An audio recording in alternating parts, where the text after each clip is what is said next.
Hello, ഇന്ന് നമുക്കൊരു hair care day ആണ്. ആഴ്ചയിൽ 2 ദിവസമൊക്കെയാണ് എൻ്റെ മുടിക്ക് നല്ല രീതിയിലുള്ള കെയറൊക്കെ കിട്ടുള്ളൂ.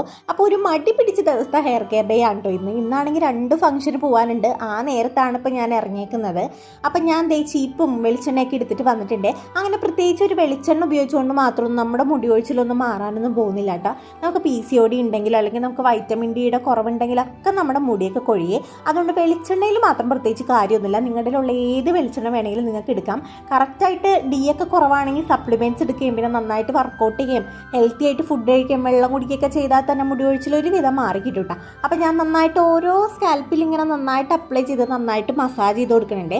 മസാജ് ചെയ്ത് കൊടുക്കണം നല്ല കാര്യമാണ് കേട്ടോ. അങ്ങനെ ഞാൻ കുറച്ച് നേരം കെട്ടി വെക്കുന്നുണ്ട് കേട്ടോ. ഇന്ന് മടിയായതുകൊണ്ട് തന്നെ ഒരു സിമ്പിൾ ഹെയർ കെയർ ആണ് കേട്ടോ ഞാൻ കാണിക്കുന്നത്. കുറേ മെത്തേഡ്സ് ഉണ്ട്. ഞാൻ ഈ അലോവേര യൂസ് ചെയ്തതിന് ശേഷമാണ് എൻ്റെ മുടി നല്ല സ്മൂത്തായി തുടങ്ങിയത് കേട്ടോ. അതിന് മുമ്പ് ഭയങ്കര റഫായിട്ടുള്ള ഒരു ടെക്സ്ചർ ആയിരുന്നേ. അലോവേര മുടി നന്നായിട്ട് സ്മൂത്തായിട്ട് ഇങ്ങനെ വിടർന്ന് കിടക്കാനായിട്ട് ഹെൽപ്പ് ചെയ്യും കേട്ടോ. ഒരുപാട് ബെനിഫിറ്റ്സ് ഉണ്ട്. അപ്പം ഞാൻ ചീപ്പ് വെച്ച് നന്നായിട്ട് ഇങ്ങനെ സ്ക്രബ് ചെയ്ത് കൊടുക്കുകയാണ്. അപ്പോൾ ഇതിങ്ങനെ ഷാമ്പൂ കൺസിസ്റ്റൻസിയിൽ വരും കേട്ടോ. പിന്നെ ഒരു ഷാമ്പൂവും കൂടി ചേർത്തിട്ട് കുറച്ച് വെള്ളം കൂടി ചേർത്ത് മിക്സ് ചെയ്തിട്ട് ഞാൻ തല കഴുകി എടുക്കുകയാണേ. നിങ്ങൾക്ക് വേണമെങ്കിൽ അപ്ലൈ ചെയ്ത് കുറച്ച് നേരം നിൽക്കാം. എനിക്ക് സമയമില്ലാത്തതുകൊണ്ടാണ് കേട്ടോ. ഇനി ഇതിനേക്കാൾ നല്ല മെത്തേഡ്സ് വേറെ ഉണ്ട്. അത് ഓരോ വീഡിയോ ആയിട്ട് ഞാൻ കാണിക്കാം. അപ്പോൾ ഷാമ്പൂ ഒഴിച്ച് കുറച്ച് വെള്ളം കൂടി ഒഴിച്ച് മിക്സ് ചെയ്ത് നിങ്ങൾ തേക്കണം. അപ്പോൾ ട്രൈ ചെയ്ത് നോക്കിയിട്ട് പറയും കേട്ടോ. ബൈ.